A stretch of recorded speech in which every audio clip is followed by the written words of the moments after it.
सूत्रपात जो करा है वो उस करा है इन्होंने एक बुक, उसका नाम है मिराते मसूदी। मिराते मसूदी बुक जो है सो वो 17वीं सेंचुरी के अंदर लिखी गई थी। उसका राइटर जो है उसका नाम है आपको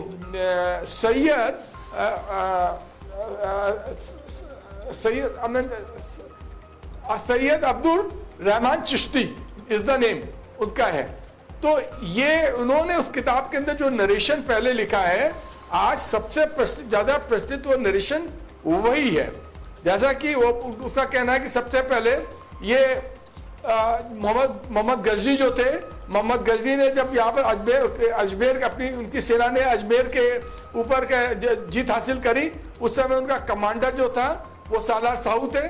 सालार साहू इससे खुश होके गजनी ने अपनी सिस्टर की शादी उससे करी, जिससे कि पैदा हुए आपके मसूद साहब पैदा हुए। ये पैदा होते हैं 1014 के अंदर पैदा होते हैं।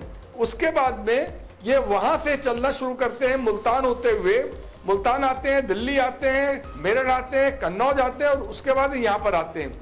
यहाँ पर आके सतरिक के पास में अपनी टेम्परेरी कैपिटल बना लेते हैं और यहाँ के बाद से वो उनका और राजा सुहेलदेव का जो था उनका कॉन्फ्लिक्ट शुरू होता है और ये कॉन्फ्लिक्ट करीब 8 दिन चलता है। यहाँ खास बात ये थी कि राजा सुहेलदेव जो थे उन्होंने क्या करा कि आसपास के जितने और छोटे छोटे राजा थे, क्योंकि वो तो गजनी का ये जो आ रहे थे तो ये तो भतीजा भांजा हुआ इनका आपका गजनी का हुआ, हाँ। तो ये तो बहुत ऑर्गेनाइज फोर्स इनकी थी, पर इन्होंने अकेले इनके लिए लड़ना मुश्किल था, तो इन्होंने तमाम आसपास के छोटे छोटे राजाओं करीब 21 राजाओं को का एक कॉन्फेडरेशन बनाया, जिससे इन्होंने वहां पर उसके साथ लड़ाई करी। लड़ाई करीब 8 दिन चली।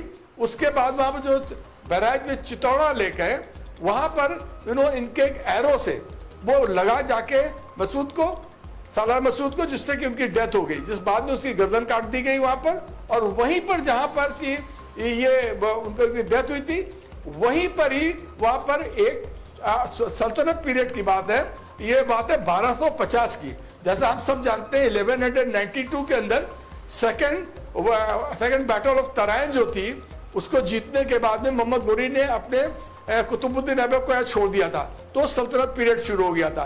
तो उसके करीब करीब एक 50-60 साल के बाद में 1250 के अंदर जो नसरुद्दीन हैदर सुल्तान था, सॉरी माफ कीजिएगा, नसरुद्दीन मोहम्मद जो था सुल्तान था, वो उसने यहाँ पर उसी जगह पर काफी बड़ा सा एक कॉम्प्लेक्स ऐसा बनवा दिया, दरगाह बनवा दी जो कि बहुत ही स्टैब्लिश ऐसी थी।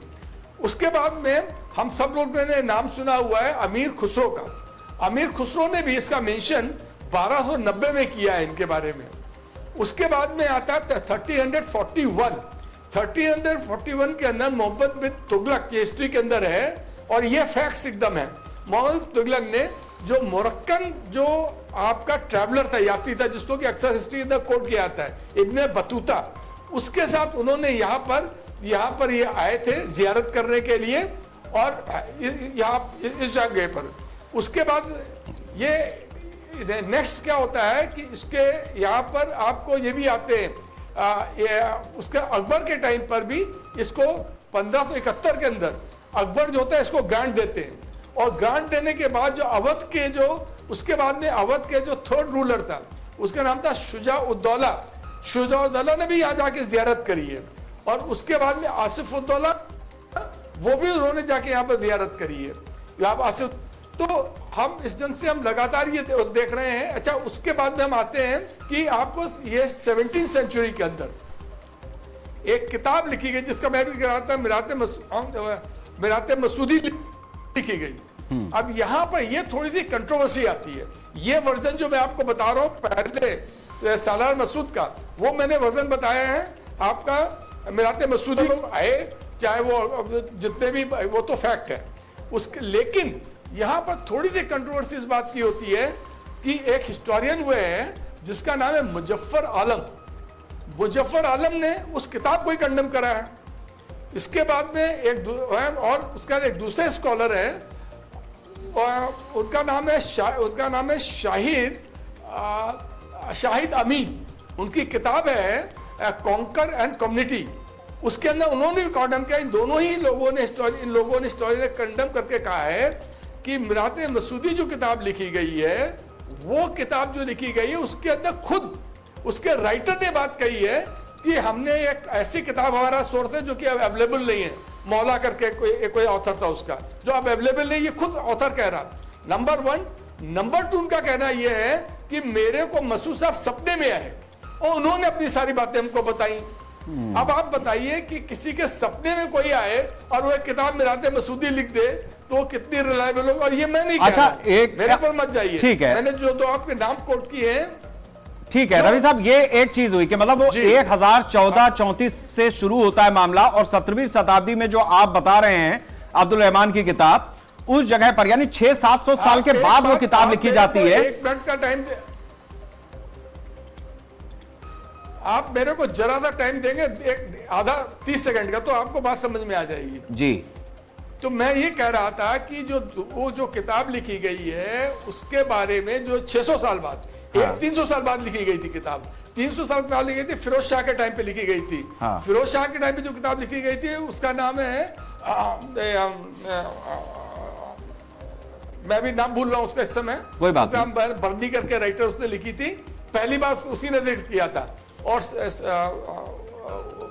सेकंड आप ये जो इस किताब के अंदर जो सबसे बड़ी, दोनों हिस्टोरियन का कहना यह है कि देखिए, या तो आदमी वॉरियर होता है या सेंट होता है, दोनों नहीं हो सकता है। तो इन लोगों का कहना है ये है कि ये जो अब्दुल रहमान चिश्ती थे, इन्होंने मुगल कोर्ट के अंदर उस समय चिश्ती संप्रदाय का प्रभाव बढ़ाने के लिए अगेंस्ट द नक्शबंदी, और वो ये आपके दूसरे जो मुगल्स के अंदर कोर्ट के अंदर उनका प्रादुर्भाव बढ़ाने के लिए इनको ग्लोरीफाई करा है एज अ सेंट। ठीक है, और इन दोनों कहना वही वो not a saint, Sufi saint जो इनको कहते हैं, भाई ये मैं नहीं कह रहा हूं, ये इन दोनों ऑथर्स कह रहे हैं। तो मैं किसी कंक्लूजन पे, मैं आपको फैक्ट्स बता रहा हूं। ठीक है, आपके फैक्ट से दो चीजें यहां पर समझ में आ रही हैं रवि साहब, या रीडर। ठीक है, दो चीजें समझ में आ रही हैं कि ये जो मतलब 17वीं शताब्दी आते आते भक्ति काल का भी दौर है, और उस समय पर बहुत सारे मतलब सूरदास, रहीमदास, कबीरदास, ऐसे हमें मतलब लिटरेचर हमारा भरा पड़ा है उस चीजों से 16वीं-17वीं शताब्दी में। तो ये तारीख इस किताब का नाम है तारीख फिरोज शाही। ठीक है, तारीख फिरोज शाही के अंदर पहले 300 साल के बाद में इसका मेंशन किया जाता है। मतलब 300 साल तक कहीं ये संत नहीं थे, ये वॉरियर थे, और उसके बाद 17वीं शताब्दी आते आते जिसमें एक बायस्ड होने की झलक मिलती है। मैं अब करेक्ट ठीक है, करेक्ट। अच्छा, अब एक सवाल मैं आपसे अगले दौर में आकर के लूंगा कि ये जो 600-700 साल का वक्फा है, इसमें मुस्लिम जो पूरी सल्तनत रही उसका तो जिक्र आता है, लेकिन हमारे हिंदू राजा क्या कर रहे थे। मैं आऊंगा आपके पास। AIMIM के प्रदेश सचिव अनवरुल रहमान जी हमारे साथ में हैं। रहमान साहब, आपका अब क्या टेक है? रवि भट्ट साहब ने बड़े संजीदा भाव से फैक्ट्स रख दिए, अब आप बताएं कि आपका क्या टेक है गाजी पे और सोहेलदेव पे। जी